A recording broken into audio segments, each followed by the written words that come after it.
Hello बच्चों। देखो आज हमारी वर्कशीट जो 18 है इसमें नया चैप्टर स्टार्ट हो गया है बेटा, अम्ल क्षारक और लवण। चैप्टर 2 ये आपका बहुत ही इम्पॉर्टेंट चैप्टर है और बहुत ही प्रैक्टिकल बेस्ड है। जैसे फर्स्ट चैप्टर था प्रैक्टिकल बेस्ड, ऐसे ये है। आप जनरली जो भी हम देखो भोजन खाते हैं बच्चों, उसका ना अलग अलग प्रकार का स्वाद होता है। जैसे भोजन की बात होती है तो आप उसमें खट्टा स्वाद भी अनुभव करते हैं, कड़वा भी, है ना। अलग अलग प्रकार के स्वाद उसमें आप अनुभव करते हैं।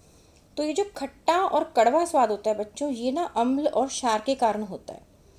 जितने भी रासायनिक पदार्थ हमारे यहाँ उपलब्ध हैं, ठीक है, पृथ्वी पर, उनकी टेंडेंसी हो सकती है या तो वो एसिडिक फॉर्म में हो सकते हैं या क्षार की फॉर्म में हो सकते हैं या लवण की फॉर्म में। मीन्स या तो वो अम्ल की तरह बिहेव करेंगे या क्षार की तरह या लवण की तरह बिहेव करेंगे। ओके, तो ये आपको जानना बहुत ज़रूरी है।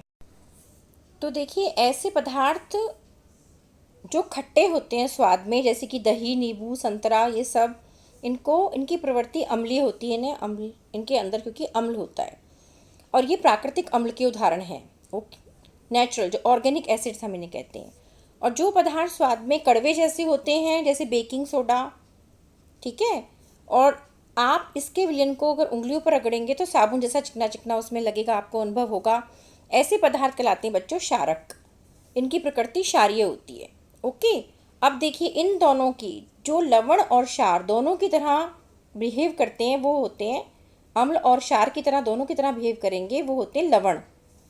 जैसे कि NaCl, कॉपर सल्फेट, ये भी आप अच्छे से और जानते रहेंगे जैसे आप पढ़ते जाएंगे।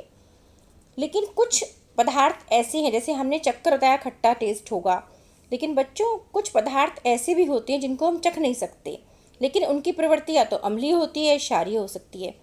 तो ऐसे पदार्थों का पता हम कैसे लगाएंगे बिना चखे? तो इनके लिए बच्चों होते हैं कुछ परीक्षण। हम एक्सपेरिमेंट्स के द्वारा, कुछ टेस्ट के द्वारा बता पाएंगे कि ये पदार्थ अम्लीय हैं, क्षारीय हैं या उदासीन हैं। तो इनको परीक्षण करने के लिए जो पदार्थ प्रयोग किए जाते हैं उन्हें हम कहते हैं सूचक, इंडिकेटर्स। ओके, और इंडिकेटर्स जो होते हैं वो आपके यहाँ पर आप देखेंगे 3 प्रकार के हमने डिवाइड किए हैं। एक तो नेचुरल मीन्स प्राकृतिक, एक कृत्रिम मीन्स सिंथेटिक, और एक होती है गंधीय मीन्स ऑल्फैक्टरी, सूंघ कर, टेस्ट से आप बता पाएंगे कि वो पदार्थ कैसा है। तो इस प्रकार से इंडिकेटर्स को हमने कैटेगराइज कर दिया।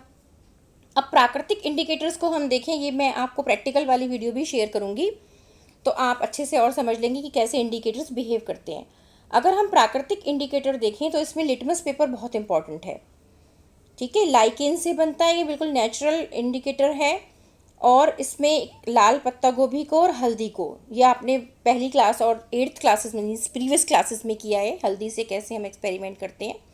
तो बच्चों पहला वाला जो लिटमस है वो क्या करेगा, लिटमस पेपर के साथ क्या होते हैं, 2 प्रकार के लिटमस होते हैं। एक लाल रंग का लिटमस पेपर होता है बच्चों, और एक होता है नीले रंग का। ये प्रैक्टिकल वीडियो में मैं आपको अच्छे से दिखाऊंगी। तो लाल रंग का आपको ऐसे याद रखना है, अनिल से, अनिल मीन्स, अनिल से कैसे याद रखेंगे आप कि जो अम्ल हैं वो नीले लिटमस को लाल कर देंगे, ऐसे याद रखिए इसको। और ऐसे देख लो यहाँ पर कन्फ्यूज़न ना हो, जिससे कि अनिल, अनिल मतलब अम्ल नीले लिटमस को लाल करेंगे। और फिर आप याद रखेंगे बेलन, बेलन, बेलन का मतलब जो बेस हैं, जितने भी क्षार हैं, वो लाल लिटमस को नीला कर देंगे। तो ये 2 अगर आपको वर्ड्स याद हैं तो आप अच्छे से बता पाएंगे कि दिया गया पदार्थ जो है वो अम्लीय है या क्षारीय है। इसी प्रकार से आप टेस्ट देखेंगे कि लाल पत्ता गोभी लाल रहेगी अम्ल के साथ, हरी हो जाएगी क्षार के साथ। इसी तरह से हल्दी जो है अम्ल में कोई क्रिया नहीं करती, अम्ल पर कोई बदलाव नहीं आएगा, लेकिन हल्दी लाल रंग की हो जाती है क्षार के साथ। और अगर हम यही क्रिया आप देखें कृत्रिम के साथ करें तो कृत्रिम इंडिकेटर्स में बच्चों मिथाइल ऑरेंज और फिनोफ्थलीन, ये नाम आप याद रखना। मिथाइल ऑरेंज जो है लाल रंग का हो रहता है एसिड में, और क्षार के साथ पीले रंग का हो जाता है। इसी तरह से फिनोफ्थलीन में कोई इफेक्ट नहीं आता जब आप उसको अम्ल में डालेंगे तो, लेकिन जैसे ही आप बेस में डाल देंगे या क्षार में डाल देंगे उसका कलर पिंक हो जाएगा।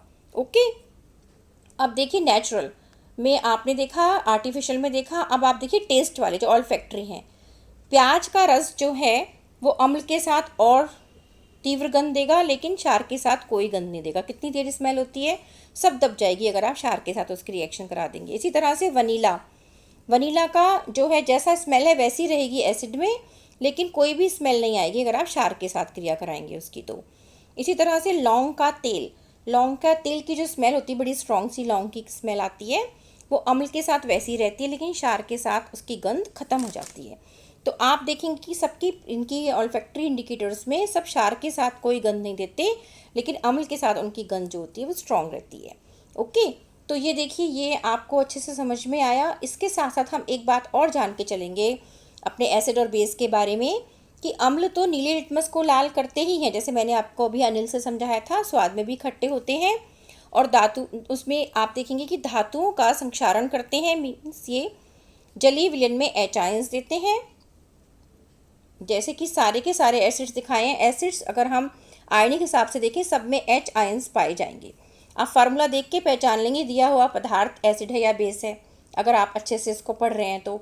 जैसे मैंने कंपाउंड लिख दिया, सपोज मैंने लिखा HCl, जैसे यहाँ पर लिखा है, और मैंने लिख दिया CaOH होल ट्वाइस, और फिर मैंने आपको दिया H2SO4। आपसे पूछा जाएगा कि बताइए इसमें से एसिड कौन सा है, तो तुरंत आपको पहचानना है कि जो H आयंस, ये H आयंस दे रहे हैं वो एसिड होंगे, और जो नहीं देते वो या तो बेस होंगे या लवण भी हो सकते हैं। तो यहाँ पर अभी आपने देखा कि जो H आयंस देते हैं वो एसिड होते हैं, और जो OH आयंस देते हैं, साथ साथ ये बात भी समझ लो, जो OH आयंस देते हैं वो OH आयंस को हम कहते हैं हाइड्रोक्सिल आयंस, वो बेस होते हैं बच्चों।